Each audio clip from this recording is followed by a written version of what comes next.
Once upon a time, in a faraway land, there were 8 people who got together to solve all the world's problems. Everything was easy until they started to dig deeper. Along the river there lived many different people. Many of them didn't know that we polluted the river with all kinds of things, including plastic. The 8 knew that.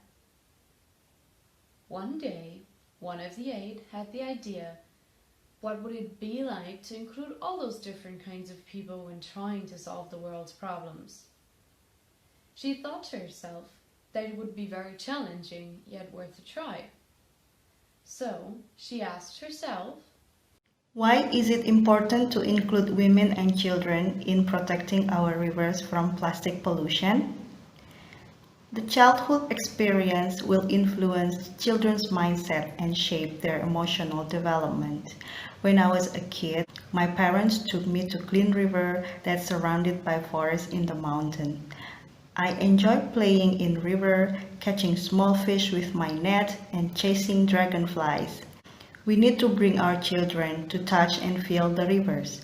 To grow and play in healthy environment, they need to understand where does the water in the river comes from and where it will end. What kind of creatures live in the river? What are the threats to our river and what we can do to protect our river? As mother of 3 children, I want my daughters to enjoy playing in healthy rivers, drink clean water from the source, and eat healthy fish like what I did in the past. During COVID pandemic, people tend to produce more plastic waste due to disposable masks, gloves, wet tissue, styrofoam packaging, plastic packaging waste from food and online shopping delivery. Some city government cut the budget for waste management up to 50% and shifted those budget for COVID pandemic mitigation and will add more plastic waste leakage into our environment. What we can do to strengthen community participation against plastic pollution and riparian habitat degradation. We need to give youth and women access to information, access to participation, and access to justice in river basin management. Bring youth and women on board. No one should be left behind in our efforts to improve our river health. We also need to establish communication platform and complaint surface for youth and women so they can participate in monitoring their river problems. We don't want to inherit our waste and toxic pollution impacts to our children. So we need to reduce our plastic waste by always bringing our own bags and containers while we go shopping. And please use reusable masks instead of disposable masks to protect our health, like what I have now here.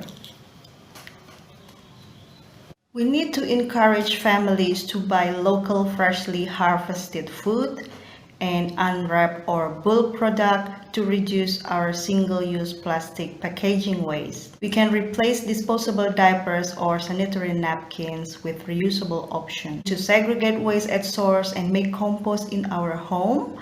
And please stop dumping trash on riverbanks and into the river.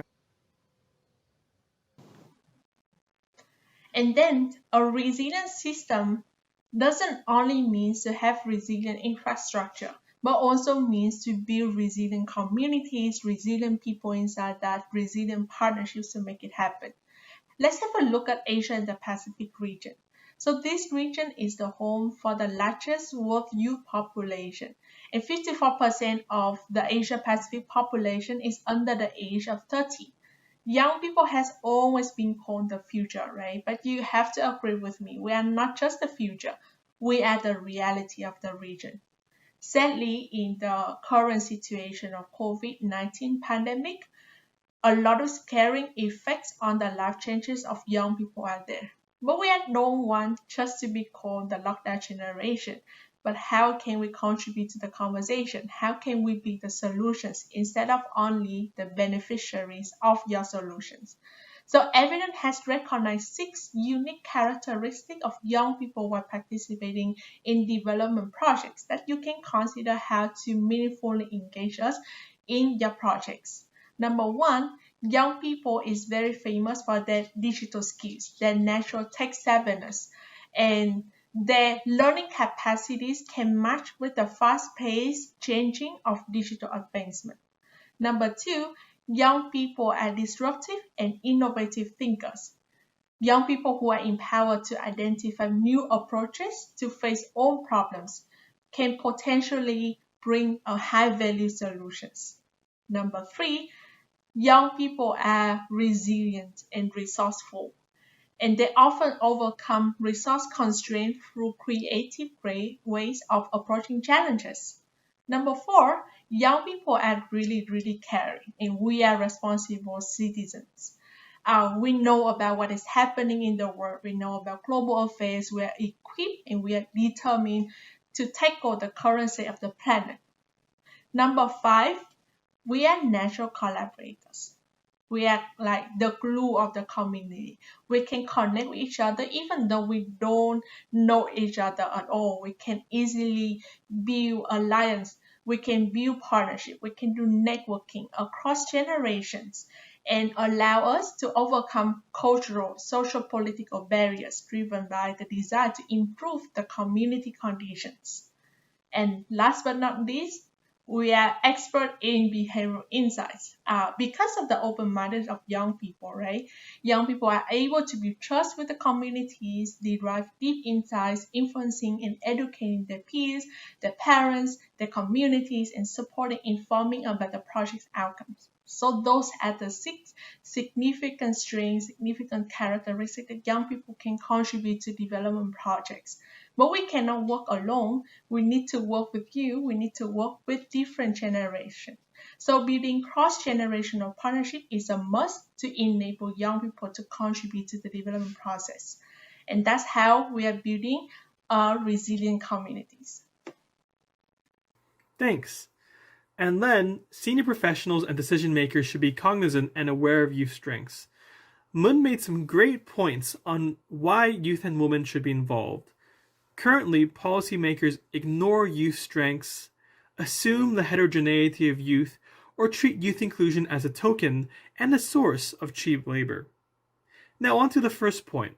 Young people have their own set of strengths that they can leverage.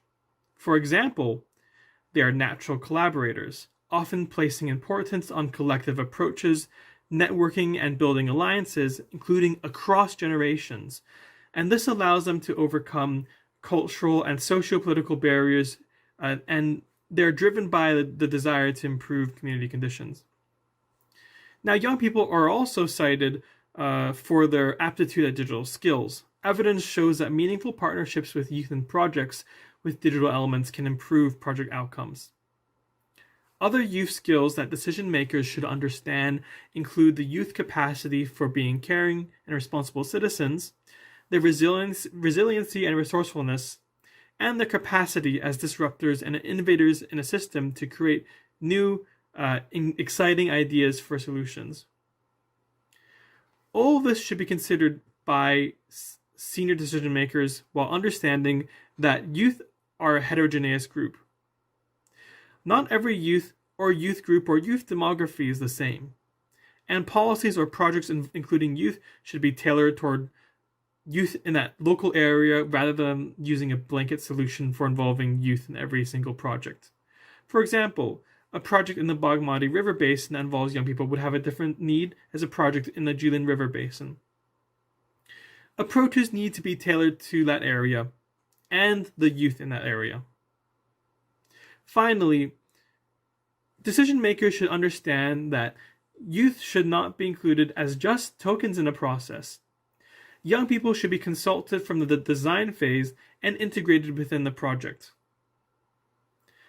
These 3 aspects, leveraging youth strengths, understanding youth heterogeneity, and including youth as more than just a token, can help bridge the gap between senior professionals and decision makers as well as the youth on the ground to build a cross-generational impact to create better and cleaner rivers and environments.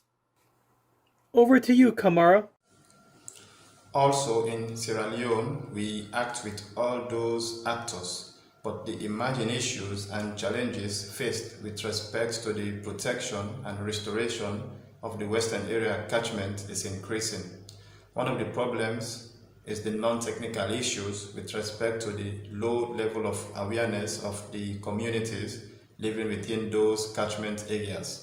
Another problem is low level of cooperation from other ministries, departments and agencies so that we can work in a participatory way to solving the problems. One of the major problems with respect to the protection and restoration is the massive encroachment and deforestation of the inhabitants living within those communities. This is as a result of majority depends on the ecosystem services provided by those catchments for their survival. But what we do is to identify, map, and engage those stakeholders and also develop local water management committees within each catchment so that we can involve the community into the solution. Another thing that we do is with respect to the delineation and mapping of the catchment boundaries themselves so that we can use them as buffer zone or demarcate them from encroachment. Until one day a virus started spreading across the world. Everybody was supposed to wash their hands often, stay at distance to each other, and stay home if they could. All we had done so far had to be recognized. The stress on our river increased due to high demands, and there we are, thinking we could still go on and create a better world. Thank you, Abu. So, when the pandemic began, I spent a lot of time thinking about how I can communicate policy research on transboundary water governance through these unprecedented times of COVID 19. I mean, as a 27-year-old, I can say this for certain that in my generation, this was the first time when something of this sort has happened, which is to stay confined to our homes. But gradually, I began realizing that what seems like an impediment, an obstruction, can be converted into an opportunity. And that opportunity was to read and learn about all the new exciting things which were happening all over the world. So, be it the decommissioning of dams and the discourse around the room for the river and restoring its connectivity, or even the emerging environmental jurisprudence of granting rivers a legal personhood, there was suddenly so much to read and appreciate. So, I firmly believe that the pandemic has provided us with a much needed time to introspect and break from the silos by imbibing new ideas and values from an interdisciplinary palette. As a policy researcher with a focus on transboundary rivers, another important thing that I have taken notice of is how the geopolitics has evolved ever since countries worldwide decided to enforce a lockdown. Certain countries have managed to emerge out of this, while some others are still reeling under the economic downturn that has them engulfed with no respite in sight. So, there are clear winners and losers, and this may have implications on the natural systems that are essentially transboundary both jurisdictionally as well as sectorally. So, in my region, which is South Asia, three of the major rivers, the Indus, the Ganga, and the Brahmaputra, all cross international boundaries. Similarly, while we have stayed confined to our homes, the natural systems have remained ever so dynamic. So, as I'm speaking right now, large parts of India and Bangladesh are slowly recovering from a particularly devastating flood season that has resulted in displacement of people in an already perilous COVID environment. Therefore, as a policy researcher, I felt that it was extremely important to communicate for informed decision making during such uncertain times. More so because while we remain confined, thanks to the internet, our mind can wander free and we can still go about communicating ideas for effective policies. So nothing should stop us, and it is the youth who should take a lead to leverage all these exciting new opportunities to further the agenda of protecting the planet's arteries, it's reverse. Thank you, and over to Sophie now. For me, life has changed so much since the beginning of the pandemic. Like for so many of us, plans that were meticulously thought out were shattered. Sounds dramatic, but this is what it felt like. At the time, I was working as a water manager in Tunisia, and I had plans to work for the Niger Basin Authority in Niamey starting June. Obviously, I didn't get to go. And frankly, I didn't know what to do about it or what to feel about it. Young professionals unrelated to COVID were so driven to always know exactly what it is that our future would look like. In interviews, we're being asked, where do you see yourself in 5 years, in 10 years? Where do you see yourself in 20 years? So this is what we're trying to answer. What do? We plan. And we plan meticulously. So when COVID hit my life, as it hit all of our lives, I had the time, but I also actively took the time to reshape my approach and my attitude and how I want to build my professional life. The question being, how does this time of chaos and simultaneous standstill, which has never been seen before, how does it help us to prioritize in our professional journeys? I ask myself, how do I hone in and listen to what it is that I want to do? Remind myself of, why am I doing this? I'm a hydrologist, and I dedicate my professional life to protecting the health of our rivers, to the humans and to the ecosystems that rely on these resources. This is the reason why I'm doing this, why I invest so much of my personal energy in my work. And it is not so much about a specific job title or specific position or knowing exactly where I'm going to be in 10 years. It is more about knowing why you are on this journey and be very much aware of the goal that you set yourself. In my case, this time of reflection has helped me to decide that I want to reinvest in my education. So this fall, I'm starting a PhD in water science and resources. These are the next steps in my journey. I encourage young professionals in the water sector to remind themselves of our common goals in protecting our rivers, in protecting and managing our water resources. The fight is still the same and remains to be fought. So let's use this time to refocus, re-energize, and come back stronger. Hi. The COVID-19 event with the downsides give us the time to think about how global issues could affect us in our daily life. Perhaps, and I hope so, now we are more aware that situations on other parts of the world might affect our neighborhood, our city, our country, and we should use this perspective to encourage people to act in other issues as water management and social distribution. I'm talking about my own experience because of my work on the water pump sector with solutions that use renewable energy focused in Latin America and Africa. Something that we have seen in our file and recently market research has established is that people and businesses are more conscious about sustainability applied to agriculture and water management because of the pandemic. And also I have the chance to talk to partners and friends in several countries on Africa, and it's kind of sad to think that the lockdown has affected their businesses because they depend on travel to rural areas to install, to change a pump, or to solve issues related to water supply. And talking about a water supply, for me was extremely touching that one of our partners in South Africa told us. We have seen several campaigns that we should wash our hands frequently. The bad news is that in several regions of the country, people don't have even water to drink, or to use more water. It means that they couldn't have the sources to give water to the cattle that at the same time are the only source of income for their families. And I start to think about a lot of, because in many cases we are in a situation, and maybe you as well, that we just have to worry about that the water source in our kitchen or in a bathroom is working well.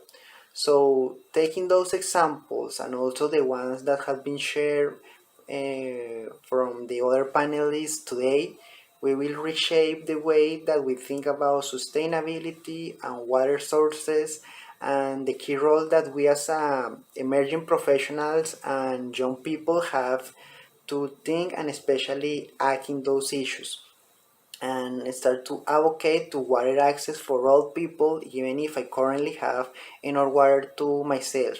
For instance, to think that I'm blessed to have enough water for my daily life, but it doesn't mean that water security is not a problem, it's just that I don't see it.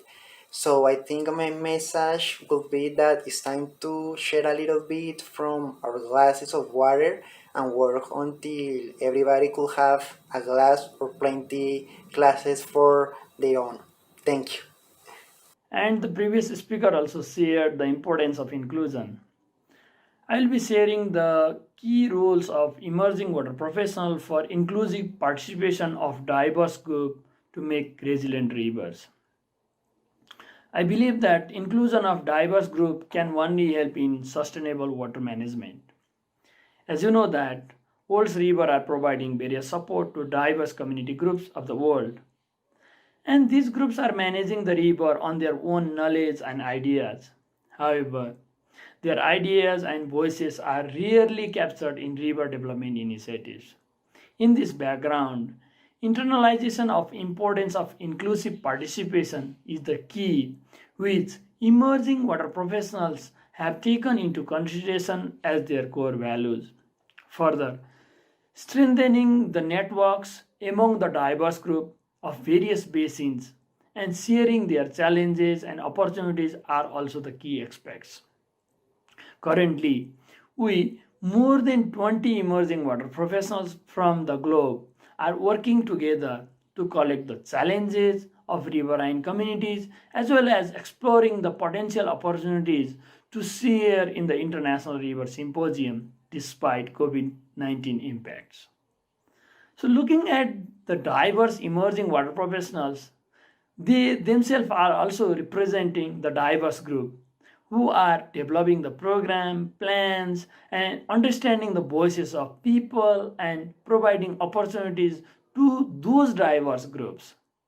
Such approach is also helping emerging water professionals to act as bridger between communities and the policymaker, also with the decision makers and the donors. It further helps to share the voice of voiceless people to the global communities. As you know that emerging water professionals are leading various programs, being in various positions. And the key strategies that emerging water professionals can provide includes providing opportunities to diverse groups.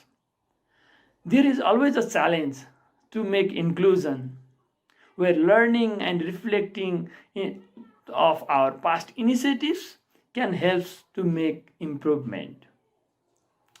Thus, emerging water professionals can act as the bridge between riverine communities and decision makers, understanding the need and priorities of diverse groups, which helps to bring diverse groups' voices to the attention of global communities. Finally, it contributes to the larger concept of integrated water resource management. All the diverse voices, as you can see, we can feel the glass. So let's work together for making resilient rivers. River health is more than you and more than us. Harnessing all our voices must be the mainstream, our voice and yours together.